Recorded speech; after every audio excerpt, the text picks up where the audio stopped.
ხელისუფლებაზე საერთაშორისო ზეწოლის გაძლიერება მთავარ მიმართულებად რჩება სალომე ზურაბიშვილის მიერ შექმნილი წინააღმდეგობის პლატფორმისთვისაც, რომელიც ამჯერად 26 მაისისთვის ემზადება. გეგმის დეტალები არ ზუსტდება, ცნობილია მხოლოდ ის, რომ ყოფილი პრეზიდენტი ქვეყნის დამოუკიდებლობის აღნიშვნას პლატფორმაში ჩართულ პოლიტიკურ ძალებთან, სამოქალაქო საზოგადოებასთან და საზოგადოების სხვადასხვა ჯგუფის წარმომადგენლებთან ერთად აპირებს.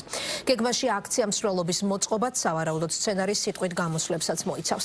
ღონისძიების ადგილად რუსთაველის გამზირია მითითებული. ახლა საინტერესოა მიიღებენ თუ არა პლატფორმის მიერ ორგანიზებულ ღონისძიებაში მონაწილეობას ის პოლიტიკური აქტორები, რომლებიც ზურაბიშვილის სამოქმედო ტაქტიკას საჯაროდ აკრიტიკებენ. მათ შორის ნაციონალური მოძრაობაც, რომელიც ექს-პრეზიდენტის მიერ შექმნილ პლატფორმას 31 მარტის შემდეგ გაემიჯნა და ბოლო პერიოდში გამართულ შეხვედრებს აღარ ესწრება. იქცევა თუ არა მორიგი განხეთქილების და ვნებათა ღელვის მიზეზად თარიღი, რომელიც მთელ ქვეყანას აერთიანებს. ლევანდელ 9 აპრილს განვითარებული მოვლენების გათვალისწინებით ყოფილი პრეზიდენტის გეგმა მმართველი გუნდისთვის პროვოკაციულია. ყველამ ერთად გადავწყვიტეთ, რომ ჩვენ ჩავიბაროთ 26 მაისი. სამჯერ ნათქვამი ეს ფრაზა და არც ერთხელ გამოყენებული სიტყვა აღლუმი. რას გულისხმობს 26 მაისის ჩაბარება იმდენადვე ბუნდოვანია, რამდენადაც ექს-პრეზიდენტის მიერ მსგავსი განცხადების გაკეთება. როგორ და რას იბარებს ყოფილი პრეზიდენტი, ამ თემაზე კითხვების დასმის საშუალება დღეს მოამბეს არ მიეცა. სალომე ზურაბიშვილის საგანგებო ბრიფინგიდან ირკვევა, რომ გადაწყვეტილება იმ პირებთან ერთად მიიღო, ვისთვისაც ის ჯერ კიდევ მოქმედი პრეზიდენტია. მათ ერთობას კი 26 მაისის საორგანიზაციო კომიტეტი ეწოდა.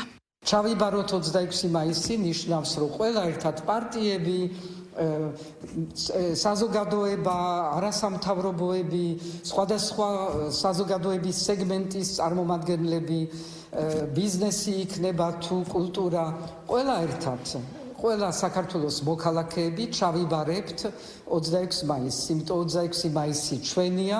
26 მაისისთვის ზურაბიშვილმა მოიწვია მეგობრები ევროპიდან და ამერიკიდან არა მის მიერ დაფუძნებული წინააღმდეგობის პლატფორმის, არამედ ქართველი ხალხის სახელით. დისტანციურად შემდგარი შეხვედრის კადრები თავად ექს-პრეზიდენტის პრესსამსახურმა გაავრცელა. უცხოელი აქტორების კადრებიდან დამონტაჟებულ ამ ორადორ კადრში აქცენტი ქართული ოცნების კრიტიკით გამორჩეულ ლიეტუვის პარლამენტის საგარეო ურთიერთობათა კომიტეტის თავმჯდომარეზე ჟიგიმანტას პავილიონისზეა გაკეთებული. ეს არ არის ჟიგიმანტასის პირველი კონტაქტი ოპოზიციასთან და მათ მიერ დაგეგმილ აქტივობებთან. მანამდე ის ამ მიზნით საქართველოშიც არაერთხელ ყოფილა. მდგარა რუსთაველის გამზირზე. განსაკუთრებით თავის საზოგადოებას ქართული ოცნების მიმართ გამოყენებული ეპითეტით ქართული კოშმარით დაამახსოვრა. არქივი ინახავს 2024 წლის 14 მაისს გამჭვირვალობის კანონის წინააღმდეგ გამართული აქციის კადრებსაც, სადაც ჟიგიმანტასი ევროპის 4 ქვეყნის დიპლომატთან ერთად ვარდების ფონზე გამოჩნდა.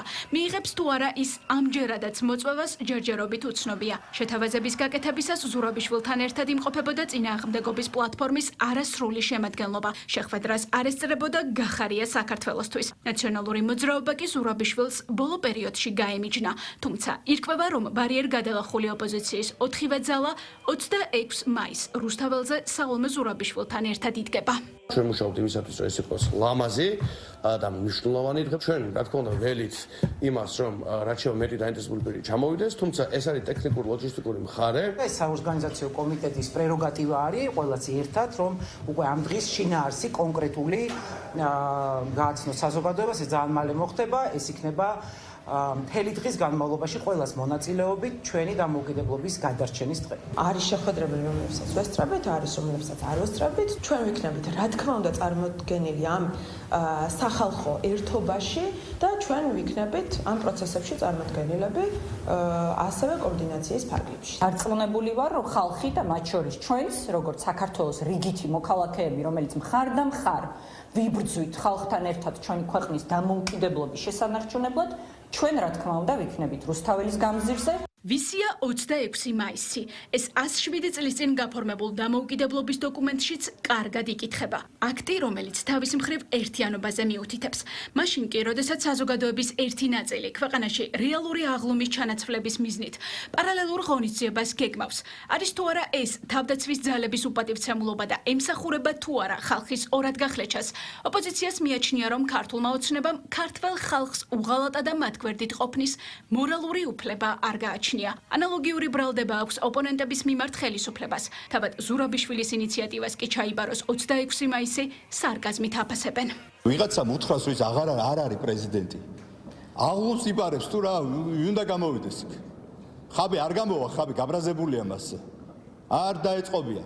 მაქსიმუმ ჩერგომ ჩაიშხვილოს და კიდე ვინ ეყავს იქ ისა კიდე გვერდით ბოკუ ჩავამ და ჩერგომ. დანარჩენი რა გესაქმება? არ არის შენი საქმე ალბომის მიღება, ჭაბარება. ნაცვლად იმისა, რომ პირიქით გაიაზრონ თავიანთი შეცდომები და ამოვიდნენ ამ ჭაობიდან და დაუბრუნდნენ დემოკრატიულ პროცესს, ახალ იდეებს იგონებენ, რომ რაღაცნაირად თავი დაიტოვონ. აღარაფერს ვამბობთ უკვე შიდა პოლიტიკაზე. შიდა პოლიტიკაში რა როლი და ფუნქცია აქვს გასაგებია, საგარეო მიმართულებით თავიანთ პარტნიორებს დაანახონ, რომ რაღაცას წარმოადგენენ და იმსახურებენ აი ესეთ ახალ საწვავს ხოლმე, რასაც ხედავთ ხან ევროპარლამენტისგან და ხან კონგრესისგან, ხან სხვებისგან. მათი მცდელობა რა თქმა უნდა იქნება, რომ ის ახალ ზეიმი, რაც უკავშირდება დამოუკიდებლობის დღეს, მაქსიმალურად იყოს ჩაშლილი. ეს გადაიქცეს ვიწრო პარტიულ ყიჟინად, რასაც ჩვენ ნახეთ აქ 9 აპრილის დროს. რა თქმა უნდა, ამის მცდელობა ექნებათ და ამაღოთ ამას თალსახად ჭირდება საგარეო ზურგი და გამაგრება ამას და ესეც არის ერთ-ერთი მიზანი, არა ერთადერთი, მაგრამ ერთ-ერთი მიზანიც, რომ მსგავსი ტიპის დესტრუქციული ნაბიჯების დროს გქონდეთ უცხოური ზურგი. 26 მაისამდე წინააღმდეგობის პლატფორმას სალომე ზურაბიშვილი 9 მაისს ევროპის დღისადმი მიძღვნილ მარშზე ეპატიჟება. მაისის მნიშვნელოვანი თარიღები არ არის გამონაკლისი, როცა ყოფილი პრეზიდენტი სწორედ ასეთ თარიღებს უკავშირებს ოპოზიციასა და სამოქალაქო სექტორთან ერთად აქტივობებს. ზოგჯერ ქართული ქარტეის, ზოგჯერ კი წინააღმდეგობის პლატფორმის სახელით ზურაბიშვილი საზოგადოების ერთ ნაწილს ეპატიჟება რუსთაველის გამზირზე. ასე იყო ახალ წელს შოუბას 31 მარტის რეფერენდუმის დღეს. 9 აპრილს და აღდგომის დღესასწაულზე. აქამდე ხმაურიანად დაანონსებული შეკრებების განუხორციელებელი შედეგები ოპოზიციის იმ ნაწილს, რომელიც ზურაბიშვილის წინააღმდეგობის პლატფორმასთან არ თანამშრომლობს, ეჭვს უჩენს, რომ ყოფილი პრეზიდენტი რეალურად ოპოზიციის შეცდომაში შეყვანას და მის დასუსტებას ემსახურება.